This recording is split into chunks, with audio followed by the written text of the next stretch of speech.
You are listening to Mishknei Elyon with Rabbi David Katz and Malcolm.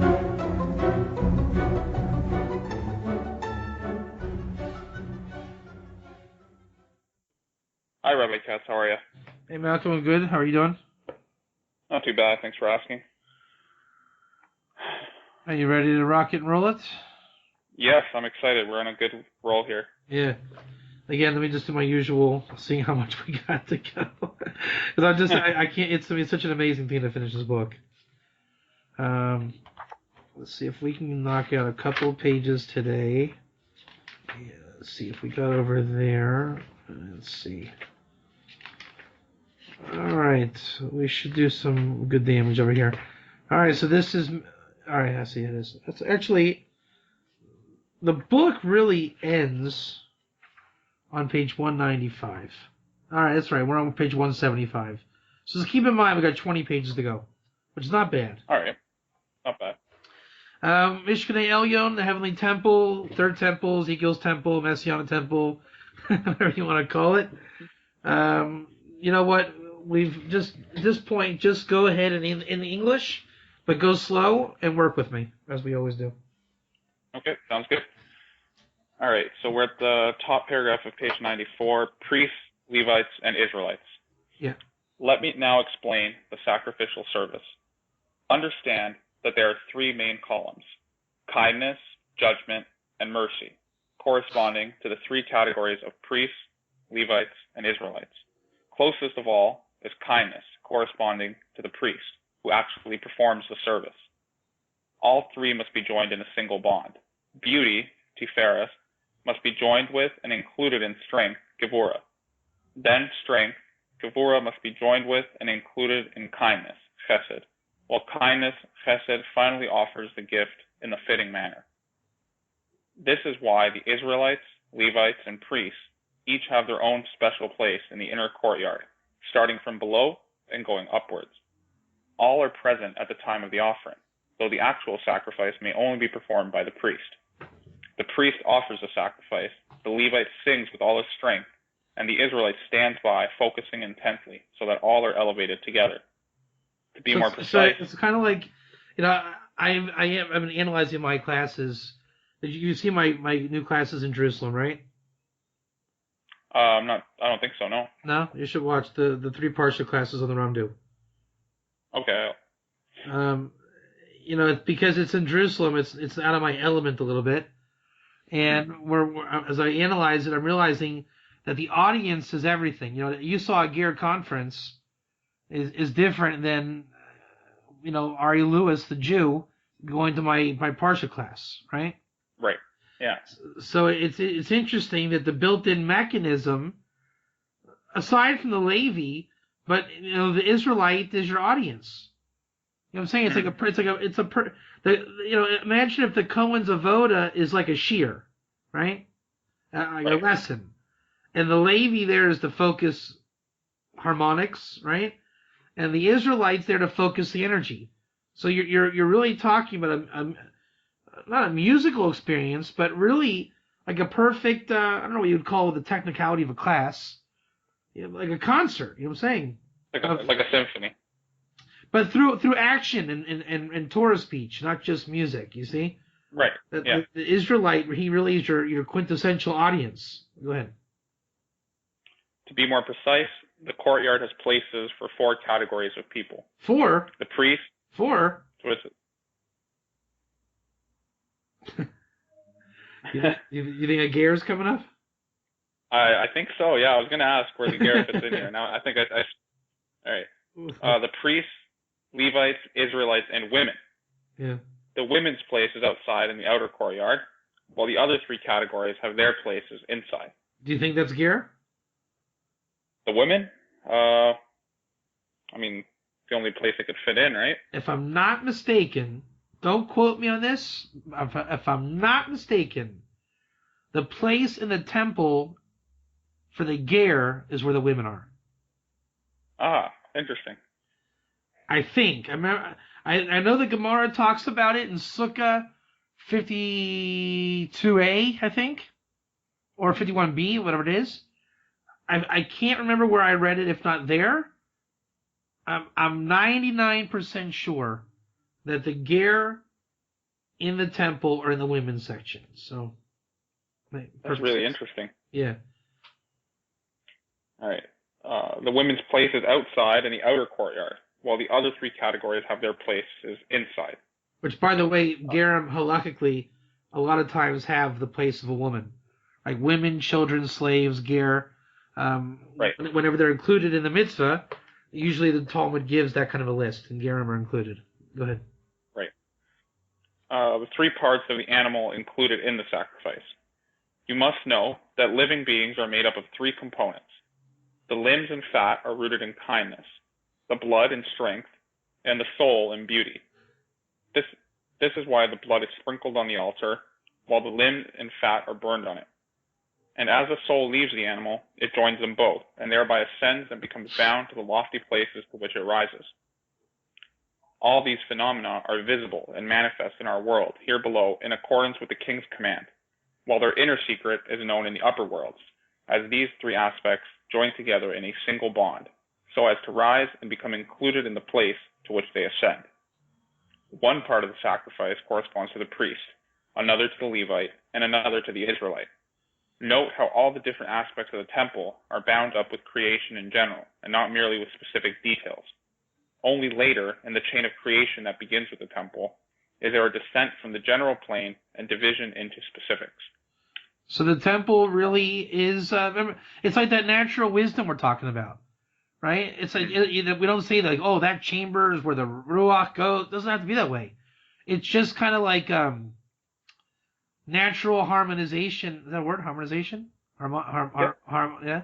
Of creation. Right. It's just I don't know how you'd say it. Just the fact that the slaughter of the animal would function in creation, the temple carries that function. See what I'm saying? It's like a natural blend. Almost like if creation was an ocean, the temple would be a drop of that ocean. Like a very natural display of life. Just kind of like reinforced through the service of the Kohen, Levi, etc. Go ahead. The slaughter and sprinkling the blood. Let me now explain the sacrificial ritual. First comes the slaughter of the offering, which may be performed even by one who is not a priest. The purpose of slaughter is to bring out the blood, which being rooted on the left side is all the stronger. This is where the destructive angels have their hold. For this reason, the blood has to be brought out by means of the knife, which is an awesomely holy light emanating from Bina. The numerical value of the letters of the word Sakin is 140, corresponding to the sum of letters that make up this light. As opposed to just killing the animal, which in my dinim class, Jewish people are given the death experience. Non-Jews are killed, right? Mm-hmm. The difference between the sword and stoning. So too with our kosher element of food. We put the animal to death, you kill it. So the temple is the place where slaughtering by the sword, by the knife, is indigenous. See what I'm saying? Mm-hmm. It's like, why is there a temple? Because there has to be, I don't know how I say this, like the Jewish death experience in the world, right? But in other words, Israel was given the death experience, i.e., having to shecht the animals and the way a Jew dies, as opposed to being killed by stoning and the animal being killed to eat. So the temple was given in that same kind of kav. You follow what I'm saying? Mm-hmm. It's kind of cementing that aspect of slaughter, either in a human death experience, but elevated. We obviously we don't kill humans. What do? You atone on the animal. So the highest element of the atonement and the death experience is epitomized in the temple through proper shechita through the knife. I don't know how I want to say that in nicer words, but. Just kind of sounds right. But It's the divine quality of the extension from Adam through Noah through Sinai, ultimately in the temple, the proper death experience to animals. Right. Okay. These are the filling letters of the expansion of Ekya with Yuds. Through the power of this light, strong blood that is not fitted to come before the king is removed. Until this point, the service is on the level of the pure, but not the holy. Afterwards, the portion of blood that is fit for the altar is taken and sprinkled upon it, this being the portion that is offered from this part of the animal. I guess also what I want to say is it's the elevation of the animal. If it wasn't for the temple, the animal would go out being torn apart by lions. Right? Right. So the Jewish experience is the elevated experience. This is what I was teaching on in my Dinim class, that everything allowed to a Jew is allowed even to an Akum. So like the Akum can eat kosher, the Gerim can do mitzvot. Everything in creation can be the ideal state of the Torah that was given to Israel. So an animal need not be torn by lions, right? There's an elevated way that the animal can be elevated. So the temple highlights and accentuates that wisdom. It's more about the wisdom of that than the animal itself, right? Mm-hmm. So go ahead. Let me now explain to you the great and awesome secret of why the two places that I mentioned earlier are called the House of Knives. For this is where the knives are kept. Great wisdom may be seen here. Understand that in general, each of the places we will discuss as we proceed, whether within the courtyards or elsewhere, has its own particular function.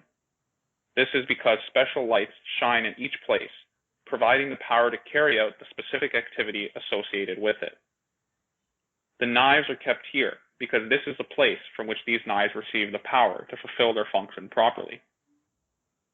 To explain this matter further, the gate of the sanctuary is for the souls, and so the angels do not receive anything from there. They receive nothing at all from the great gate itself. So why is that called the Great Gate? Yeah, I'm not sure why. Yeah. See, the Ramchal talks about the gate in his book on redemption.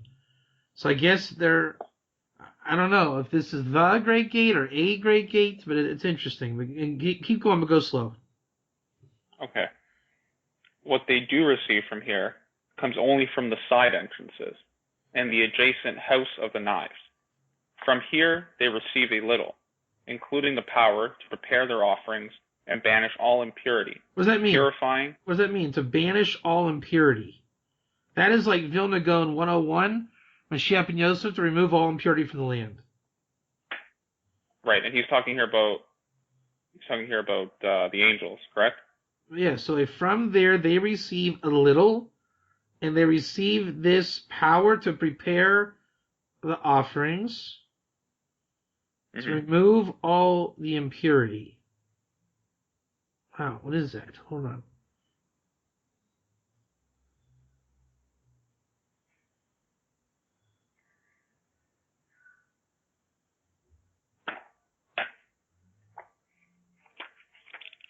All right, so whatever it is, this power that comes down from the angels, this is what removes impurity. That's big stuff right there. Keep going. Yeah. And to purify? Purifying and rectifying the sacrifice through the power of this knife. Wait a minute. To purify, tiknu, purify into fix rather than repair. Bekoach hasakin hazeh. Wow, so this knife does the job. Right. So it's the knife that they're getting power from. Wow. Now that really goes to what we're saying about the death experience and the killing and all that. Right. Right. I knew there was something there about the Jew that has the death experience and the Akum are stoned, killed. So it's the knife itself that removes the impurity. Right. Wow. Yeah, keep going. Let me explain how they receive their power from these side entrances. All right, that sounds good. Yeah, that's a good idea. For here we find two simple names of Ekya without the expansion with Yud found in the case of the center gate. The filling letters are drawn down to make these knives. As explained, that's a commentary there. I'll just skip that. Thus, the knives are put away in these places in order to join them to their root, which here takes the form of the simple names of Ekya. From here, they receive the strength and power they need in order to carry out their function properly. One side is for the knives that are fit for use, while the other side is for those that need repair. Wow, this house of knives sounds really deep.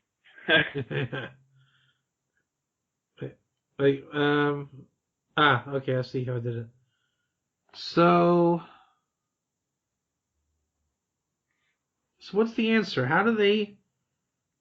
Basically, the knife prepared for proper slaughter receives the shefa that removes the impurity. Mm-hmm. So basically, the slaughtering knife has to be very sharp, right? Right. So the infrastructure of the temple... You know what? I'll make an analogy like this. Steve Jobs wanted there to be iPad, right? Right. So in order to invent the iPad, they really had to invent certain technologies. Mm-hmm. Let's say that the magnets used in the iPad are so novel, it changed the gaming industry forever. Because now gaming consoles have the magnets, and they're able to bring gaming consoles to 3D. You see what I'm saying? Because of the infrastructure of one, it produced a brilliance into the world for other things. Right. So I want to say that it seems like the byproduct of a temple that requires sacrifice is you get a particularly sharp special knife. I see. Okay. That you wouldn't have had to have otherwise. Mm-hmm. So when you get that knife to fill the need, the demand, it removes the impurity. Because you can't have dodgy sacrifices in the temple. No, that's be perfect. Right, but in the world, there's no job today that requires a knife like that. Mm-hmm. So no one makes knives like that. Right. And it's not coming from exploitation. It's coming from holiness. See, you can't do anything good unless you have a need to do it. And there's the Sitra Achra need. Like, if you pay me $1 billion, I can make it for you. That's Steve Jobs, right? Yeah. But holiness is a need higher. There's no price tag on it. So the truly holy knife is what removes the impurity.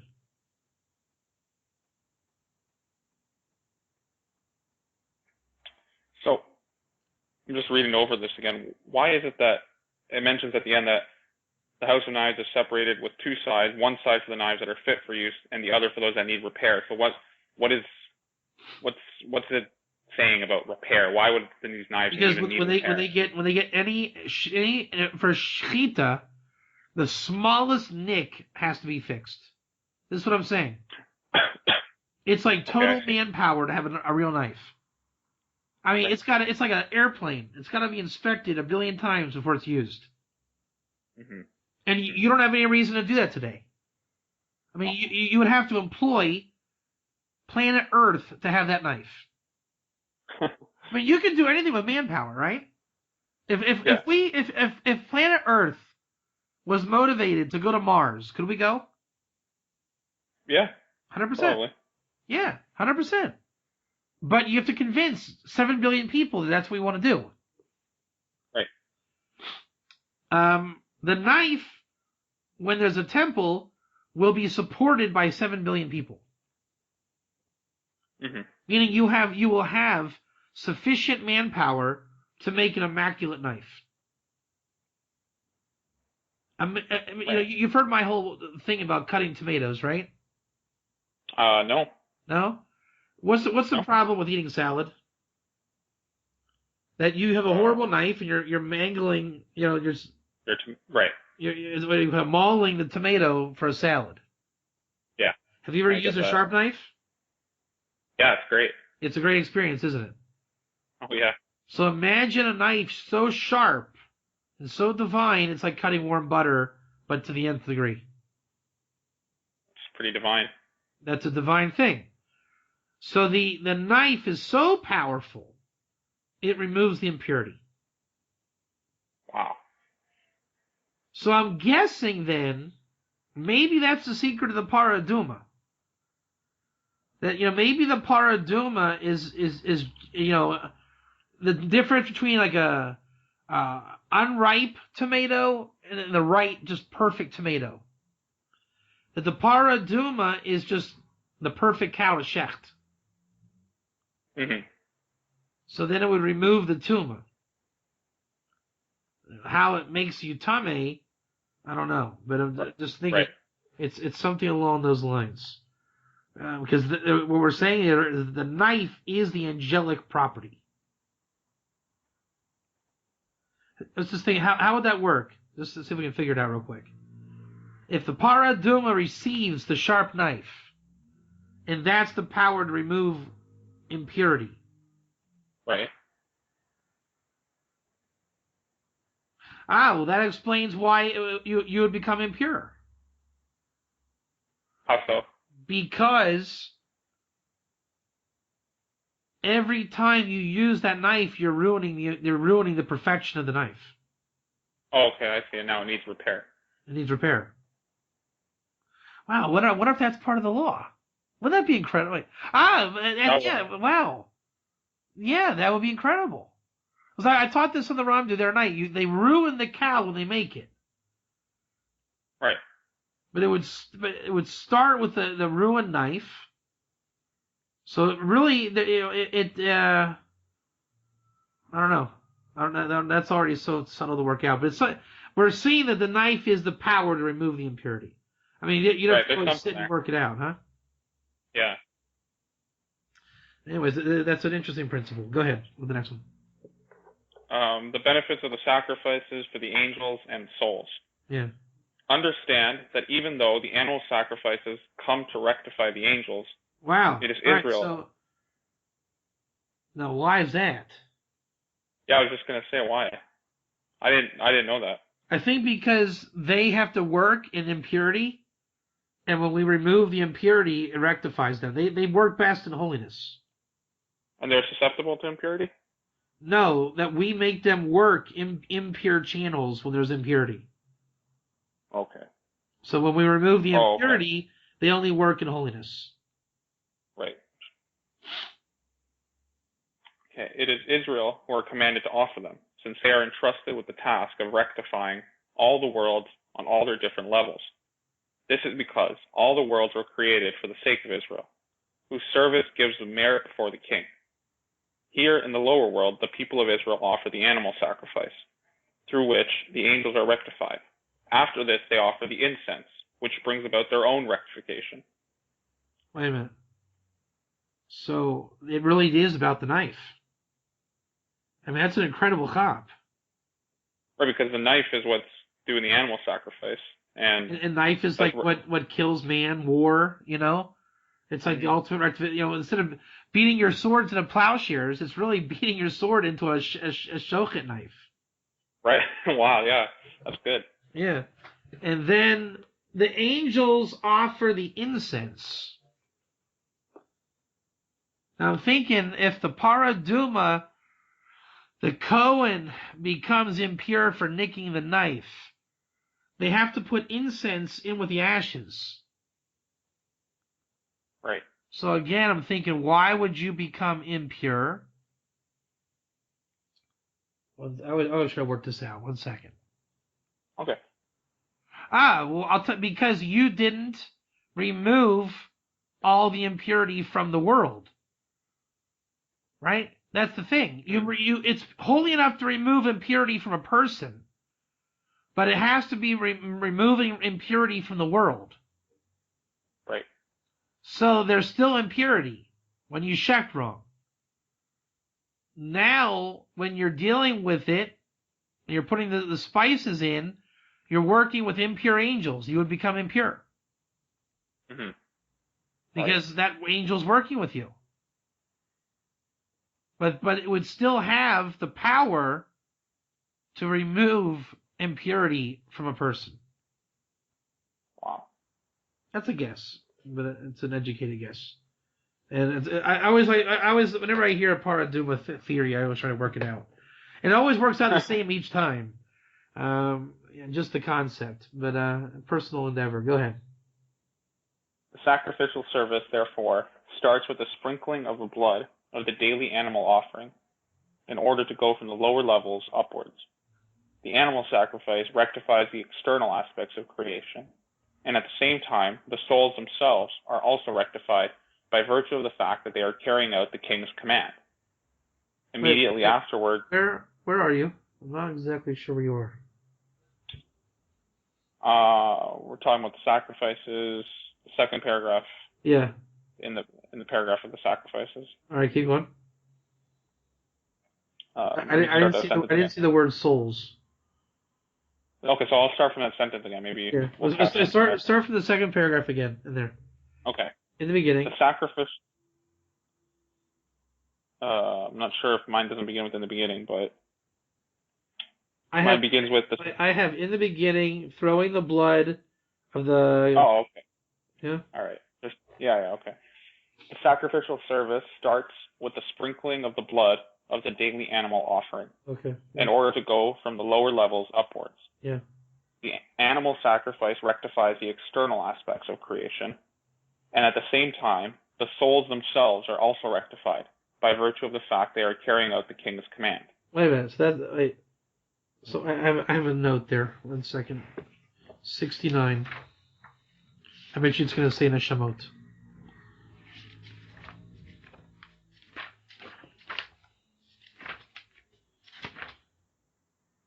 Neshamot. So, and the souls themselves are fixed with that. Okay. Keep going. Immediately afterwards, they burn the incense. This brings about the rectification of the inner aspects of creation. They then go back outside to complete the sacrificial service. For the only way to ascend to the supreme level is by starting on the lowest level. Yet the lower worlds can only come to perfection through the rectification of the upper worlds. Understand this well. See, I'm seeing Paraduma all over this, man. I think the Paraduma is the microcosm of the temple. On the level of that sharp knife, you know? And you're working with angels, and it's enough to remove impurity from the person. On the macro, in the third temple, it removes impurity from the world. Because think about it. I can get Paraduma on me, but that doesn't mean you're going to get it in Zimbabwe. Mm-hmm. But if you do it on the macro of the third temple, even Zimbabwe doesn't have impurity in its world. You see what I'm saying? Right. It works all over. Yeah. Completely. So I that's my working shot now, is that the Paraduma, the third temple, from the perspective of the knife, is the Paraduma gun macro. Wow, that's good. Yeah. Go ahead. The slaughter of the most holy offerings is carried out in the northern section. This is because the beneficial effects of the sacrificial services are brought about through strength. See, Gavor, Paraduma is red. I mean, that makes sense. Go ahead. Right. Which goes up but does not come down. In addition, slaughtering these sacrifices in the north breaks the root power of anger and the destroyer. Adjacent to the vestibule of the north gate of the inner courtyard is the slaughter area. Remember the underlying principle which I explained earlier, that all the various areas of the temple are differentiated in accordance with the specific lights that shine in each one, providing the power to carry out the specific activity associated with that place. 4 lights emerge from the radiance of the lower Shekhinah and stand in the vestibule, 2 to the east and 2 to the west. They spread out in the form of 4 tables. Know that it is through the power of Malchut that all things come into being. These 4 lights are the 4 letters of Adonus, and 4 others exactly like them stand above at the shoulders of the gate, and they go forth from the upper Shekhinah. Also, in the inner courtyard is a place where the slaughtered sacrifice goes through a major purification, because here the waters of mercy spread forth and cleanse it of all filth and impurity. Wait, say it again. Start over. Also, in the inner courtyard is a place where the slaughtered sacrifice goes through a major purification, because here the waters of mercy spread. No, it's not. It goes through a tikkun gadol. Goes through a great rectification or great preparation. Yeah. Because here the waters of mercy spread forth and cleanse it of all filth and impurity. And purify it from all filth and tuma. Right. So now, what does that mean? Hold on. That there nitkan hakorban hanishchat tikkun gadol ki sham ispashti ma'imim harachmi v'yitaharu oso v'kol zuhama v'tuma. So I'm seeing the paraduma again, right? We said that right. the tuma was gone, but now the tuma came back on it itself. Right, it needs to be cleansed again. Keep going. This place is therefore called the washer's chamber. In it shine 4 other lights in the form of 4 tables, whose measurements correspond to their underlying secret. Wait, the idea is that somehow the tuma came back. You see my point? Yeah, I definitely see it. They got rid of the tuma. It's a holy thing. The tuma came back. Right. How? Wow. This is exactly like paraduma. Wow. In it shined. Wait, hold on. The tuma came back on it. I think it's just a given. Like it's gonna get tummy again. So now it's like just the mechanism, like what you were saying. Like if you had to create the technology for the iPad, there like because of it now you have this extremely useful technology for like 3D gaming. So this is just like a side effect of the tuma is inevitable almost. It always comes right. Because you're gonna nick the knife and all those different things. Right. And also, if the magnet doesn't work, your iPad's broken. Right. All right. In it shine 4 other lights in the form of 4 tables, whose measurements correspond to their underlying secret. Each table is 1 cubit high and 1.5 cubits in length and breadth. The table's height of 1 cubit, added to the sum of its length and breadth, make a total of 4, corresponding to the 4 letters of Adonus. When the constituent letters of the name are expanded, they are made up of 3 letters each. It is here that the slaughtering utensils are placed ready for use, and from here they receive their power. Wait a minute. Say at some point that again. Because he's already shechted. Say the last 2 sentences again. When the constituent letters of the name are expanded, they are made up of 3 letters each. And it is here that the slaughtering utensils are placed, ready for use, and from here they receive their power. I don't get it. V'sham manichim kli hashchita, ki yiu muchanim l'maisehem v'sham yikechu kocham. So what happened here now? So it seems like we... The korban hanishcha tikun gadol ki sham is pashtim maime arachmi v'taro osom mikol zoham v'tuma. Chen nikra makom hazeh b'derech mashal lishka tamadichim. Mashanim sodale ma'oris achirim kamo dalet shulchanot. Midatam lefi sodam gova kol echad ama v'oirech ama v'chetzi v'rochav kamo ken. Nimsa kol echad mehem gova ama v'oirech v'rochav gimel v'heim dalet oisi shoadnos asher mismalim nimsa l'kol os gimel oisius v'sham anichim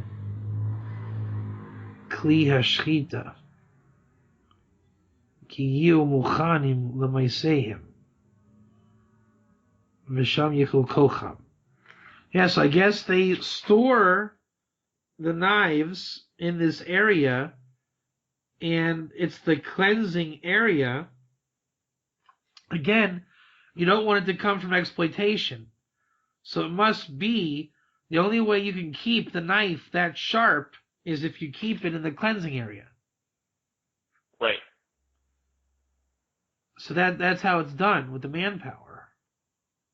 So I'm just trying to pick. So you have the house of knives, and that's where the knives are, right? And then we have this washer's chamber. How, like, why would? Because I know in the house of knives there's a spot where the knives are repaired. Why would the knives have to go to the washer's chamber? Because that's never mind. Well, there was a spot in the house of knives where the knives are kept for repair. They're not repaired there. I guess this is where the actual repair they're happens. repaired over there and they're kept over here. Right. I see now. Yeah. So then they're kept and they're powerful in the place of cleansing. Mm-hmm. I don't know. There's definite part of doing stuff going on. All right, keep going. In this chamber are choice names. They are all Havayas filled with light and power. As the sacrifice of the angels begin to rise, it connects with these names, receiving great light from them, which prepares it until it is fit to go up on the altar of the king. Correspondingly, the slaughter area in the temple below contains hooks of 1 handbreadth for hanging the sacrificial animals while they are skinned. Understand that a handbreadth is sometimes considered to be 4 fingers wide and sometimes 5. This is because the divine name Havaya, to which the handbreadth alludes, is made up of 4 letters, and when the cusp of the yod is included, it makes 5. The entrance to this chamber is at the side of the gate of the courtyard. Understand that when I speak about the entrance of any given chamber, this is the place where the light enters to carry out its function. As the light spread forth to leave through the gate of the courtyard, it entered this chamber and dwelled there. Besides the washer's chamber, this courtyard contains other chambers, including 2 located at the side of the northern gate facing south. The truth is that from the outside they appear to be 1 chamber, but inside it is divided into 2. This is where the musical instruments with which the holy Chayot sing are kept. I will be very brief in my explanation of this matter. Make every effort to understand. Melody and song emerge from Malchut, as indicated in the verse. Where are those words, melody and song? In the second paragraph of the Chamber of Song. Ishkat Shir. I only have 1 paragraph. Oh, well, it's divided into 4 here, so. Let's see, hold on.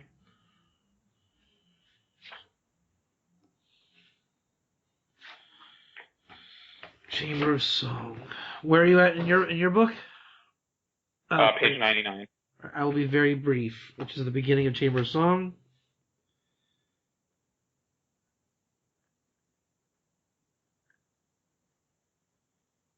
Hanigun min hamalchus. Who you would say? So what did he say about you? It says melody and song emerge from Malchut. No.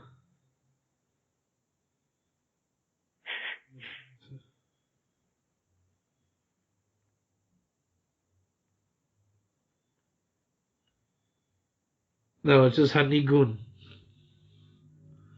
which is very important because why? What's the differentiation? Well, they're just different words. Song, shir is song. Nigun is like the melody, the tune.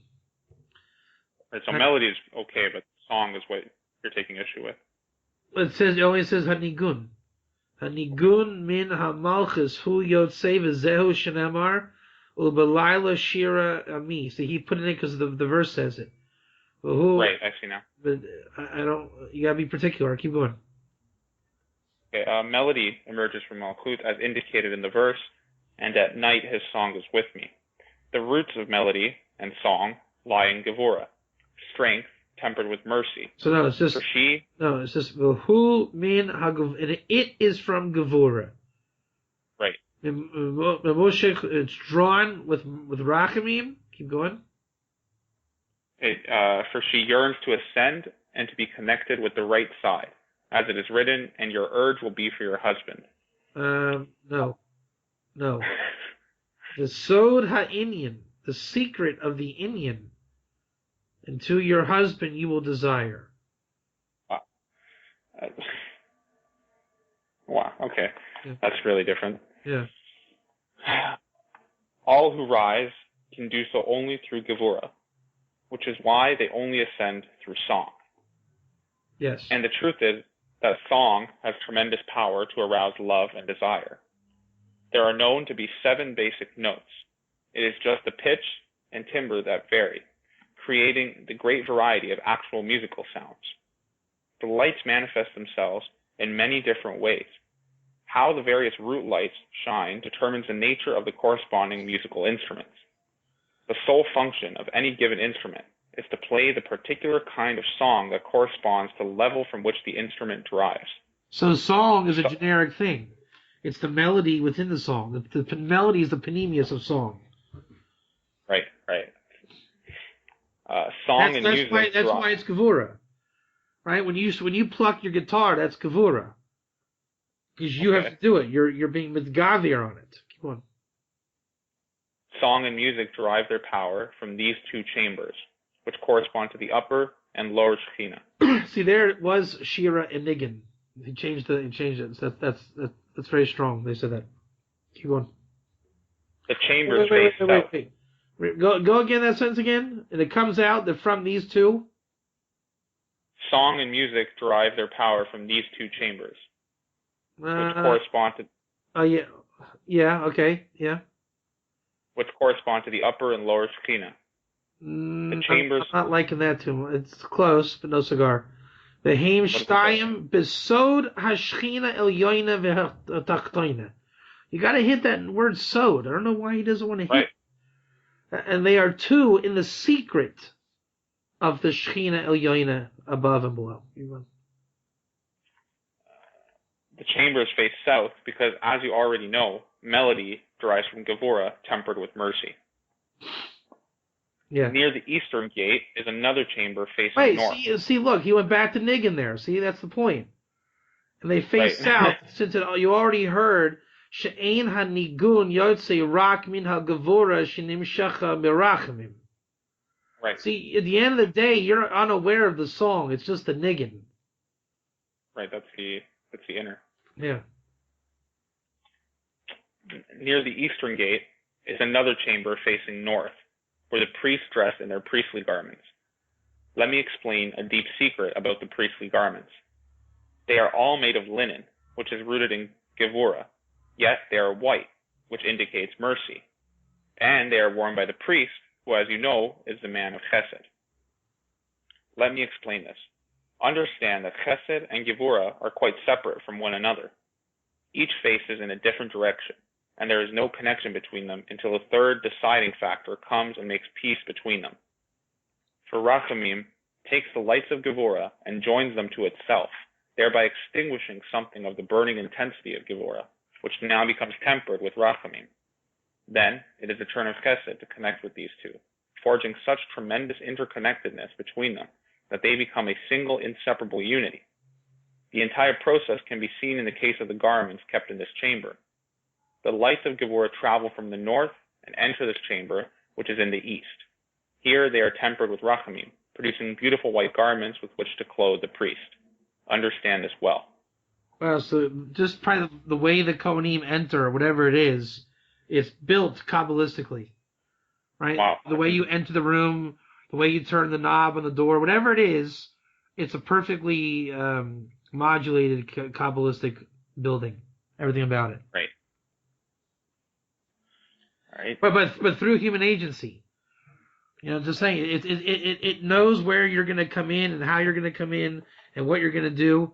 So it relies on the human nature to make it Kabbalistic.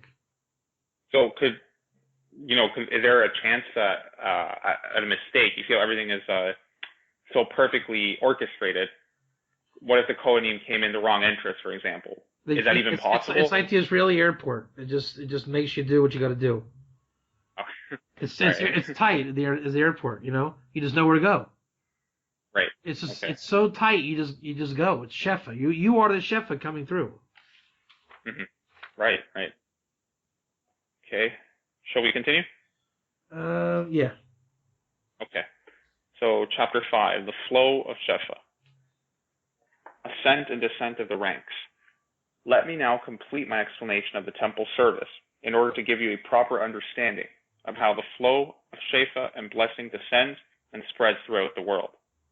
The lower ranks of creation rise and become merged with those above them.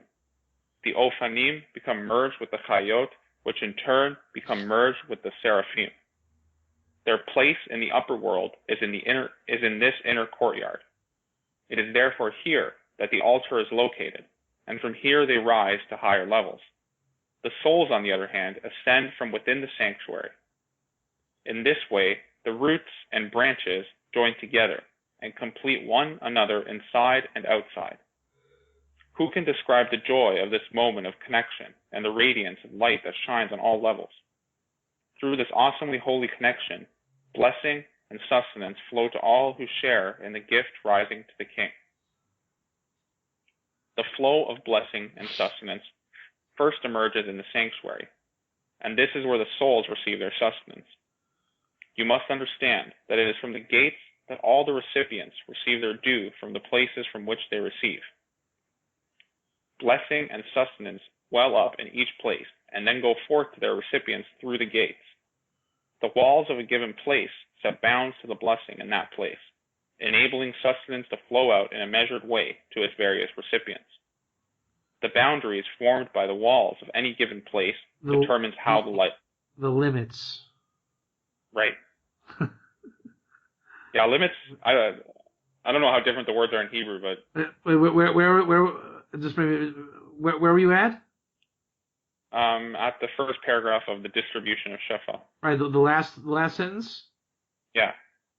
The wall brings out the light? Mm-hmm. Yeah, since the limit is limiting always. Right. Okay. The limits formed by the walls of any given place determine how the light emerges, for the light always shines within bounds and limits.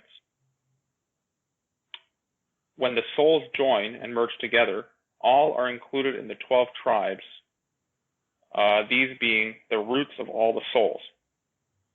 The tribes merge under the patriarchs, all of whom are then included in Abraham, the first father. He is the high priest who is permitted to enter the Holy of Holies once each year. And what do you think that means? I have no idea. I've struggled on this for 15 years. Are we saying Abraham is the high priest? Or are we saying the high priest is just like Abraham?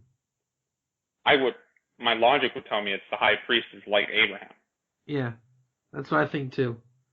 But it comes out that the other way doesn't work. I know, but everybody that reads this in the English thinks that he's saying that Abraham is the high priest. How does it read in the Hebrew? Is that similar? The Shvatim and the forefathers and all of them are in Abraham, that he is the first Av, and he is the period, and then he is the Kohen HaGadol that is given Rashut. See, I think it's kind of like, Moses picks up in Exodus where Joseph left off in Genesis. You know what I mean? Right, okay. But let me see, where does he say that in the Yeah, see, he makes it sound like in the English that Abraham is the high priest. Says he is the high priest permitted to enter the Holy of Holies. Yeah, I don't think so. It's maybe you can say Kabbalistically, whatever, but really, the high priest is the Abraham of the generation. Right. Yeah, that makes way more sense. Yeah. He's able to enter the Holy of Holies once a year. Go ahead. The service of the high priest elicits a flow of blessing from the supreme Chesed. As blessing and sustenance descend, they come first to the patriarchs and then to their children, flowing from level to level until they reach every individual creature. From the inner courtyard shines a light fit for the angels of the world of Bria, who receive it at the courtyard gates. From the outer courtyard shines the light fit for the angels of the world of Yetzirah, while the light fit for the officers of the world of Asiya and its creatures shines from the Temple Mount. Surrounding the sanctuary and the Holy of Holies are structures in the form of rooms or cells, built one on... Hold on 1 second. I want to say, it makes sense that Abraham received the priesthood from Shem. I was going to say, I was wondering if there's a connection there. Yeah, because he got the high priesthood from Shem. And then we see, basically, the high priesthood was given to Israel. So every high priest is Abrahamic, and which means every high priest is really being anointed and given that post by Shem, by the wisdom of Shem, if it's a reiteration of the Abraham-Shem program. So right, Abraham Melchizedek, that iteration is the Kohen Gadol of every Kohen Gadol. Every Kohen Gadol is a reincarnation of Aaron. And Pinchas received the high priesthood. So Pinchas reincarnates Aaron, Pinchas ben Elazar ben Aaron, which is reiterating Abraham, which is Torah of Shem. And the Ramchal says that Mashiach is anointed with the wisdom of Shem, and Pinchas is supposed to be also Mashiach. So you can see just how it just reiterates. Wow, yeah. Well, let's actually stop at the end of that. I think it's a good place to stop. That's great, yeah. So wherever you are in your book, and tell me next time, page 180, the paragraph that starts with 33, just 33. Just tell me the paragraph that starts with 33, Lam and Gimel. Okay. All right, Malcolm, it was good, and we'll continue.